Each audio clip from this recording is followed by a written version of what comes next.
Баршаңызға қайырлы күн. Қазіргі кезде хит болып жатқан 4 түрлі торттың рецептісімен бөлісемін. Ең алғашқы бананы карамели тортын дайындаймыз. Ең алдымен бисквитін дайындау үшін бізге осы экрандағы заттар қажет болады.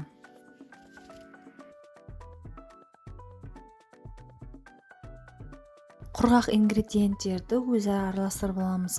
Яғни ұнға қопсытқыш және какаоны қосып, жақсылап венчикпен араластырып аламыз. Жұмыртқамызға құмшекер және шым тұзымызды салып, жақсылап көлем жағынан ұлғайып, ағарғанша 7-8 минут миксерлейміз. Міне жұмыртқамыз осындай болып ағарып, көлем жағынан ұлғайды, яғни венчиктің ізі ұзаққа дейін кетпей тұрған кезде миксерлерді доғарып, құрғақ ингредиенттерімізді електен өткізе отырып араластырамыз. Лопатканың көмегімен жоғарыдан төмен қарай абайлап араластырғандарыңыз дұрыс.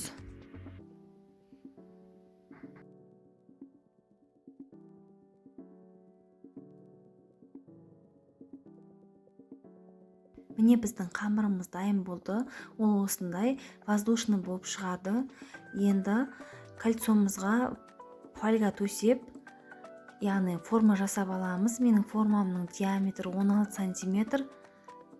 Жақсылап қамырымызды салып, тегістеп шығамыз. Сонан соң қызып тұрған пеште 170 градуста шамамен 35-40 минут пісіріп аламыз. Міндетті түрде піскен бисквитімізді шпажкамен тексеріп көреміз. Бисквитіміз дайын, ол осындай биік және жұп-жұмсақ болып шығады.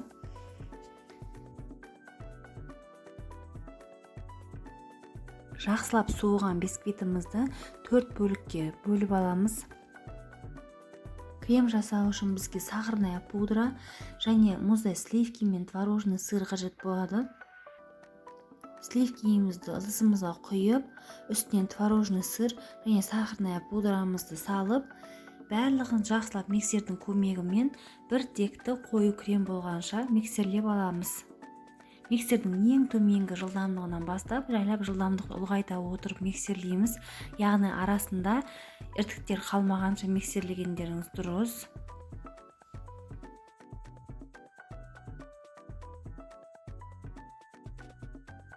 Классикалық бисквитіміз құрғақ болғандықтан пропитка жасаймыз. Сонан соң кремімізді аздап жағып тегістеп шығамыз. Кремімізден бортик жасаймыз. Тегістейміз. Карамельден құйып, жіңішкелеп туралған бананымызды тізіп шығамыз. Келесі коржымызды қоямыз. Пропитка жасап, тура жаңалдегідей барлығын қайталап шығамыз.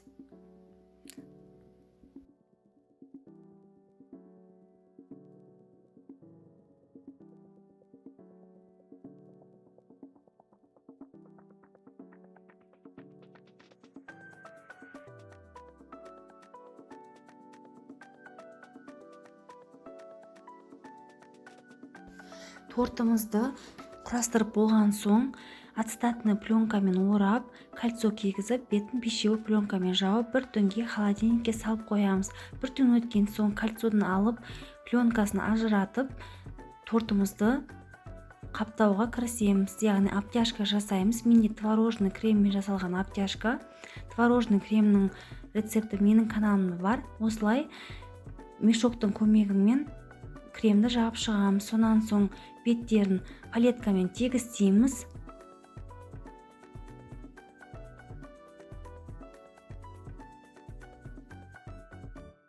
Шпательдің көмегімен тортымызды тегістеп шығамыз. Артық кремімізді алып тастаймыз.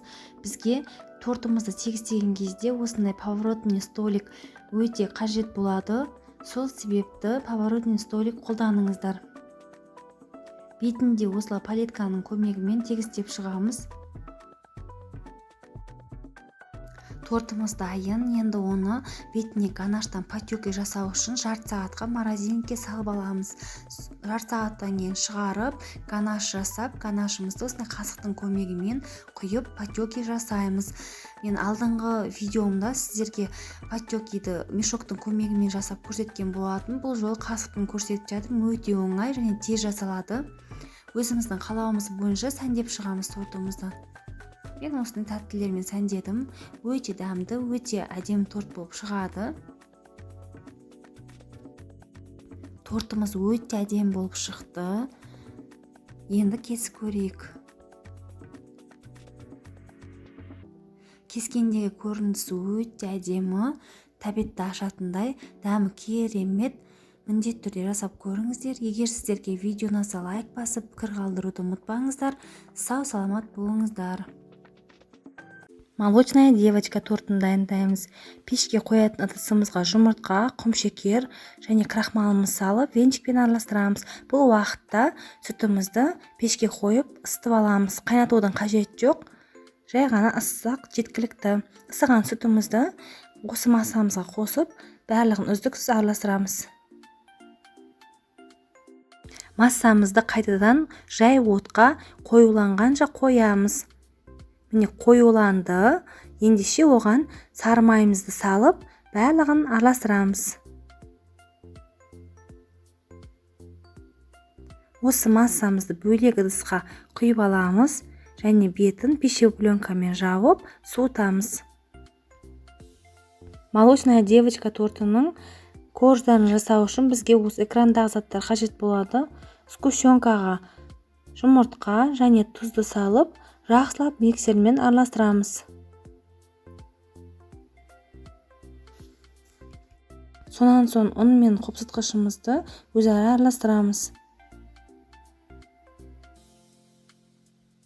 Ұнымызды електен өткізе отырып, осы массамызға қосып, барлығын араластырамыз. Соңынан ертілген сары майымызды салып, миксерлейміз. Қамырымыз дайын, ол осындай болып шығады. Енді диаметрі 20 см қылып, осындай дөңгелекшелер сызып аламыз. Мен осындай кольцоның көмегімен сызып алдым. Бұл тортты жасағанда сапалы пергамент қағазын пайдаланыңыздар, немесе асты жабысқалы мүмкін. Шамамен 3-4 қасық қамырымыздан құйып, осылай дұрыстап тегістеп жайып шығамыз. Қызып тұрған духовкада 180 градуста шамамен 4-5 минут пісіріп аламыз. Кремін дайындауға кірісеміз.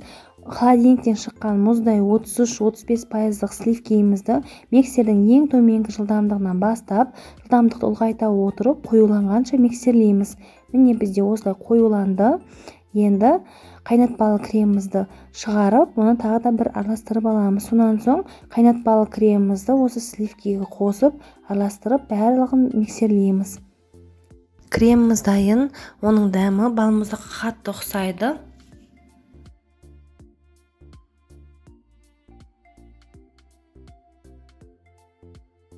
Дайын болған корждарымызды суытып, үстінен осындай кольцомен басып, шетіндегі артықтарын бәрін алып тастаймыз. Тортымызды жинауға кірісеміз. Коржымызды салып, отсатный пленка және кольцо кигізгеніміз дұрыс. Сол кезде бір тегіс әдемі торт болып шығады. Кремімізден құямыз. Шамамен 3-4 қасық крем құйып, үстінен бананымыздан қоямыз. Қайтадан корж қоямыз және кремімізден құйып, тағы да банан қойып, осылай барлығын осылай қалап шығамыз.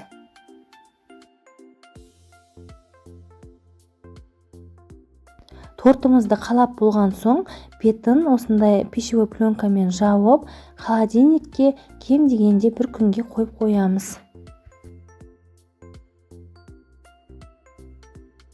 Менде 12 сағат тұрды. Сонан соң кольцомызды шешіп, отсатный пленкамызды аламыз, шет-шетін тегістейміз. Сонан соң мен басқа подложкаға ауыстырып аламын.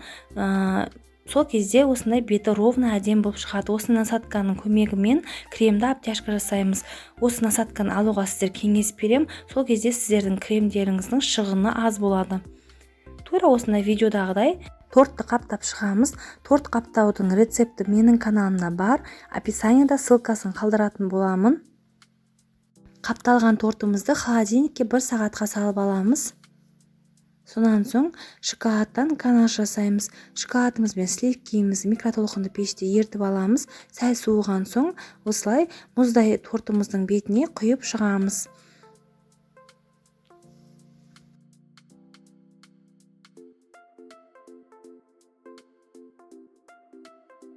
Тортты өз қаламыз бойынша сәндейміз. Мен осындай эскимолармен сәндедім.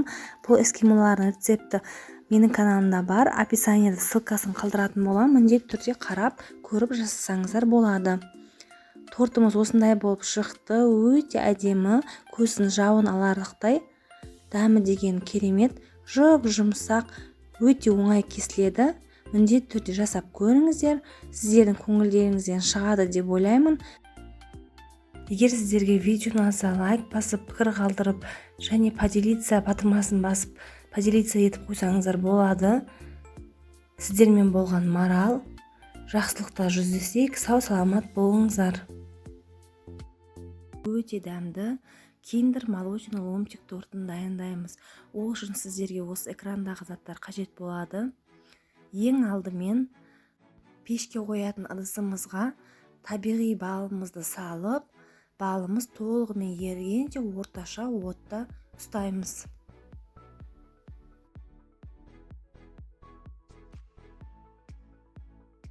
Балымызды үнемі араластырып тұрамыз. Себебі асты жабысып қалуы мүмкін. Толығымен еріген соң ас содасын салып, жақсылап араластырамыз.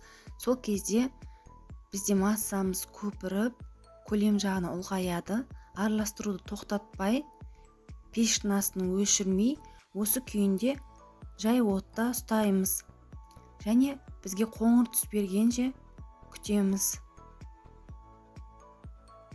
Міне қараңыздар, әдемі қоңыр түс берді. Сонан соң пешті өшіреміз және массамыз суытамыз. Массамыз суығанша құрғақ ингредиенттерімізді барлығын өзара араластырып аламыз.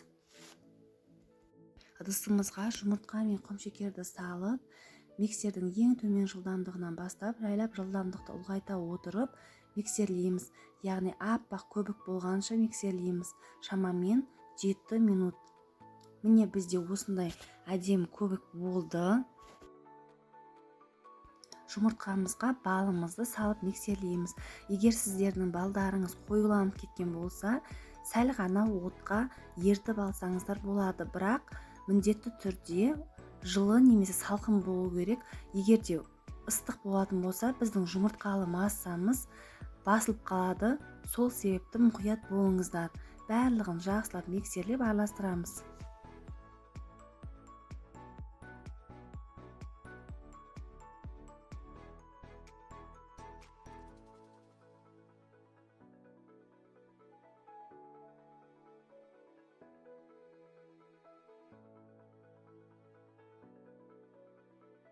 Сонан соң құрғақ ингредиенттерімізді 2-3 этапқа бөліп, осылай електен өткізіп салып, міндетті түрде лопатканың көмегімен араластырамыз.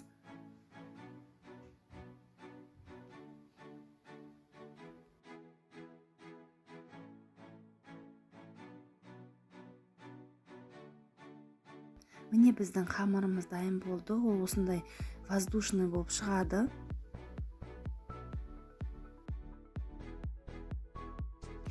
Бисквитті мен диаметрі 18 сантиметрлік кольцода пісіретін боламын. Түбін мен осындай фольгамен орап алдым. Өзіме форма жасап және қатты ыдысқа қойдым. Бетінде жауып қоямыз, себебі қатты көтеріліп кетуі мүмкін. Сол себепті міндетті түрде жабыңыздар. Бисквитіміз піскенше желатинімізге салқын су құйып, жақсылап араластырып, 20 минутқа бұқтырып қоямыз. Бисквитіміз пісіп, жақсылап суыған соң, оны 3 бөлікке бөліп аламыз. Мен верхушкасын алып тастадым, ол бізге қажет емес.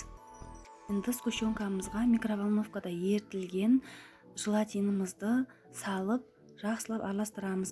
Бұл жерде желатинімізді қайнатып жіберуге болмайды, себебі өзінің қасиетін жоғалтып алуы мүмкін. мұздай 33-35% сливкемізді миксердің ең төменгі жылдамдығынан бастап, жайлап жылдамдықты ұлғайта отырып миксерлейміз. Яғни бізде еріген балмұздаққа ұқсаған массасы шыққан кезде миксерлеуді тоқтатамыз. Міне осындай болады. Сонан соң сгущенкамызды жайлап құя отырып араластырамыз. Егер сгущенкаларыңыз құйылған кеткен болса, сәл ғана ертіп, сонан кейін құйсаңыздар болады. Креміміз дайын. Тортымызды қаламас бұрын ацетатный пленкамен кольцо кигізіп аламыз. Сонан кейін кремімізді ойша 2 бөлікке бөлеміз. Егер сіздер влажный корж жақсы көретін болсаңыздар, міндетті түрде пропитка жасаңыздар. Мен пропитка жасамадым. Жақсылап кремімізді тегістеп шығамыз. Сонан соң келесі коржымызды қоямыз.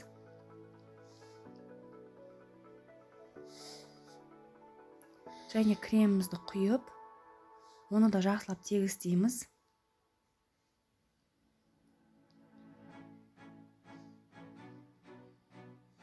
Бетінен коржымызды жауып қоямыз.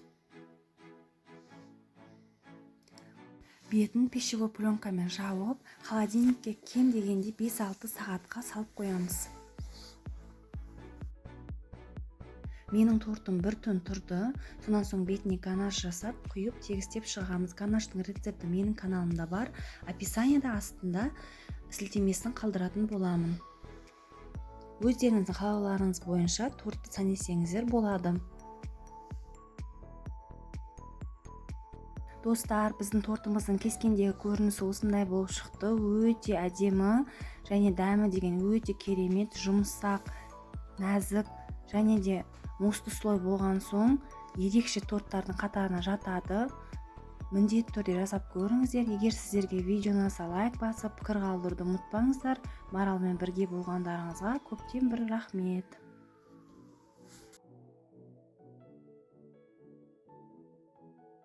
Келесі тортымыз сан торт, яғни цифра торты. Ол үшін бізге осы экрандағы заттардың бәрі қажет болады. Және көтеріңкі көңіл күй. Отқа қоятын ыдысымызға жұмыртқа, құмшекер және балымызды салып араластырамыз. Сонан соң сары майымызды салып, жай отқа қоямыз. Отта құмшекеріміз бен сары майымыз толығымен ерігенше ұстаймыз. Бұл жерде қайнатуға болмайды, тек қана қайнатуға дейін алып барамыз. Міне бізде осындай болып шықты. Енді бұның үстінен содамызды салып араластырамыз. Сол кезде біздің массамыз ұлғаяды, көпіреді. Бұл массамызды жақсылап суытамыз. Суыған массамызға ұнымызды 3 бөлікке бөліп саламыз. Бірінші бөлігін салып жақсылап араластырамыз. Сонан соң екінші бөлігін салып араластырамыз. Ал үшінші бөлігін столдың үстіне ұнымызды төгіп, соның үстіне саламыз және қамыр елейміз. Бірінші кезде сіздерге ұнымыз аздау болып көріну мүмкін, бірақ бұдан артық ұн салуға сіздерге кеңес бермеймін. Себебі ұнымыз көп салған сайын қамырымыз қатты болып шығады. Сол себепті осы ұнмен араластырған жөн. Барлығын араластырып, қамыр елейміз. Міне бізде осындай қамыр болып шығады. Енді бұны пищевой пленкаға орап, холодильникке кем дегенде 3-4 сағатқа саламыз. Егер де бір түнге салатын болсаңыздар, тіптен жақсы болады. Қамырымызды 2 бөлікке бөліп аламыз. Сонан соң бір бөлігін осылай пергамент қағазының ортасында жаямыз. Бетіндегі пергамент қағазын алып, кішкене ұн сеуіп, трафаретпен кесіп аламыз. Бұл кезде пышағымыз қатты өткір болмаған жөн, себебі пергамент қағазын кесіп жіберуіміз мүмкін. Артық қамырларын алып тастап, трафаретімізді абайлап аламыз. Және беті қатты көтеріліп кетпес үшін вилкамен тесіп шығамыз. Қызып тұрған пеште 180 градуста шамамен 3-4 минут пісіріп аламыз. Міне бізде осындай бірде әдемі 3 корж шықты. Бұлар тез піседі. Қалғандарынан печенье жасадым. Крем жасау үшін бізге сливки, творожный сыр және қант ұнтағы қажет. Сливки мен творожный сыр екеуі мұздай холодильниктен шыққан болуы керек. Барлық ингредиенттерді өзара біріктіреміз. Сонан соң миксердің ең төменгі жылдамдығынан бастап, жайлап ұлғайта отырып, қою өз-өзін ұстап тұратын крем шыққанша жақсылап миксерлейміз. Міне біздің креміміз дайын болды. Оны арнайы кондитерлік қапшыққа салып аламыз. Мен Вубипайдың насадкасын кигіздім. Егер сіздерде насадка болмаса, жай ғана қапшыққа салсаңыздар да болады. Сонан соң кожамызды қойып, осылай бетіне дөңгелекшелер жасап шығамыз. Барлық дөңгелекшелеріміз бірдей болған дұрыс, сол кезде әдемі болып көрінеді. Достар, алдағы уақытта мен сіздермен түрлі рецепттермен бөлісетін боламын. Рецепттерді жіберіп алмаш үшін менің каналыма тіркеліп, қоңыраушаны басып қоюды ұмытпаңыздар.